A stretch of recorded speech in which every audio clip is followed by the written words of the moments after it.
You just know.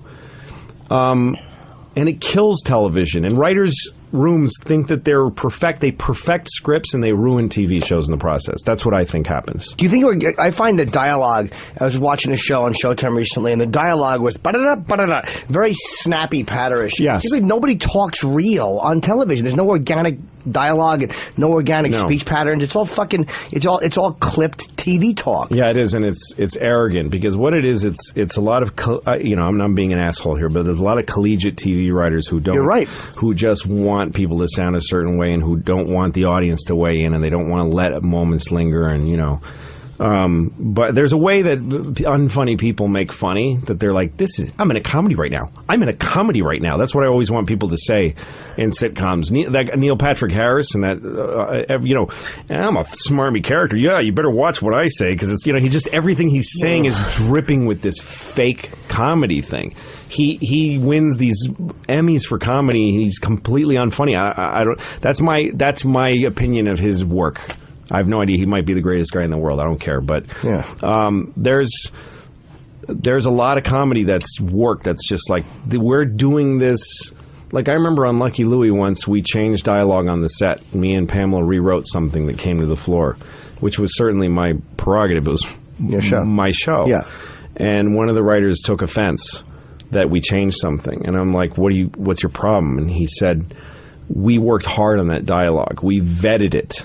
The writing staff vetted the dialogue. He actually said that? Yes. And so it was disrespectful for you to throw it away. To me, the idea of vetting, you know what vetting means? Yeah, but not in the writing sense. Well, vetting, like if you vet... By the way, honest, I would have said, what does that mean? But I wanted to just... Yeah, no, because I knew what I was talking about. I looked it up after he said this to me.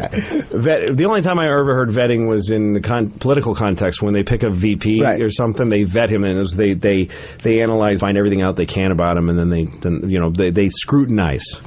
So when you vet dialogue, it's the same thing. You look at a page of dialogue and you analyze every line. Is this giving us all the information we need? Is this upping the stakes? Is this giving the character a motive? Yes, and we all approve as a Congress of a writing staff, and we send it to the floor. And this fucking asshole career funny man who gave us all this job had the balls to just put his own feeling into it about what he thought it should sound like. It's just... But that's what...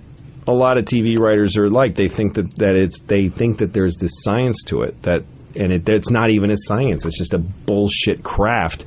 And Americans are forced to watch this shit over and over again. Keith Robinson, who is a comic from the cellar, had a great way of putting it. We were talking about guys that aren't funny, and a lot of them, some writers are funny guys and some aren't. Mm-hmm. But he was talking about front of the bus and back of the bus guys, and not in a tough guy sense, but in a goofball. If you're in the back of the bus, you're talking shit, you're being an asshole. Yes. And so a lot of those writers, they're front of the bus guys. And a lot of, not all, but a lot of the alt comics, and some of them are actually very funny, but the ones that aren't are those people in the front of the bus where they try to find a formula to be funny, but they're not organically funny people. There's nothing funny about a lot of those writers when you talk to them. It's funny because a lot of alt comics would say the opposite. They would think of themselves as the back of the bus, and they would think of well-formed and well-trained and solid comedians like Keith as the front of the bus guy. That's funny to me. I would put Keith in the back of the bus because he's black. And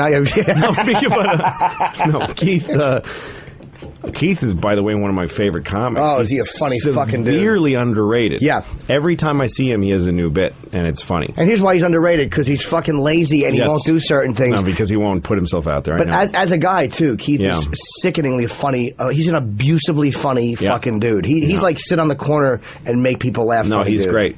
He's great. No, and with Lucky Louie, the idea was putting just performers on a stage and getting them to do stuff. That's why the writing vetting and perfectioning is part of what made the show have a mixed message. I mean, in some ways I don't blame people for not having liked it, because we didn't do it completely the way I wanted to. We did it about 60% of what I wanted, and the rest of it I trusted other people, and I don't blame them. Those writers did what they were trained to do. And they probably are succeeding at it in other shows. They were all very talented. I had a great writing staff. It just wasn't a writing staff show. I would never write with a staff again. Never do that. When you write now, because again, you have an interesting way of thinking and doing things. Do you start like, all right, I want my story to be this, and I'm going to finish here, or do you just kind of throw out a bunch of different ideas and say I'm going to put these together somehow at the end? Every episode is different in that sense. Some of them I know, like I have a flash of an idea and it's a whole episode. Like I did this episode about religion, and I knew that would be a whole episode. I wanted to tell this entire story of this kid, and that I let be me, just to give it a context that meant anything. Being so scared of Catholicism and being sympathetic to Jesus and wanting to help him instead of just letting him hang there. That to me was such a fascinating story, and then bringing my mom into it and all that stuff. I knew that was going to be a whole episode, and I knew it by the time I almost thought the whole episode out in one thought, and then I just sat down and wrote it. There are other things where I do one bit that's just a shred, like I want to see this happen, and then other shreds come together and it ends up making a whole show. It depends. Other things start with one moment, like the bully episode that I did where this high school bully picks on me, and that episode, sometimes this happens. That story told itself to me instead of me telling the story. Sometimes you know what I mean, when you follow your imagination down a road and you don't even think you're in control of it. Yeah. I had the one moment in my head, which is I'm on a date and I get picked on by a kid, and I realize I can't. This is real life. I can't fight him. I'm over 40. I'm not going to fight him, and I'll say whatever it takes to get him away from me. That's the safe road. Why wouldn't I do? I'm not in a mood. I'm a human being. Yeah. But there's a girl with me, and I was trying to have sex with her. So I just told myself that moment, and I said, so what happens? And then first step was her complete humiliation of me and saying, you just turned me off completely. And then I thought, but what would I do? Would I follow the kid home and beat the shit out of him? Would I get revenge on the kid? And then I just told myself, I want to follow him all the way home. I want to follow him. I want the audience to be like, what's he doing? This is crazy. And I didn't know where it was going. And the story just took me to, there's his house. I walk up, who would I meet? Well, he's a kid. I'd meet his parents. What would I say to them? I'd tell on them. That's what adults do when other kids have a problem with somebody's kids. What would they do? Beat the shit out of them. How would I react? I'd say, hey, cut it out. You shouldn't hit kids. That's why he's like this. And I was telling this story to Pamela, who is a consultant producer on my show. Pamela Adlon, that played, I'm just saying it for them. Sure. Played Kim on Lucky Louie, my wife. I was telling her this story. I was hatching it in front of her. And I said, so I'm yelling at the father and saying, you shouldn't hit your kid, and that's why he's like this. And then she says, and then the wife, the mom goes, get out of here, you fucking queer. Like she did this funny voice, and she said, then the mother starts slapping you. And I fucking howled laughing. She finished that for me.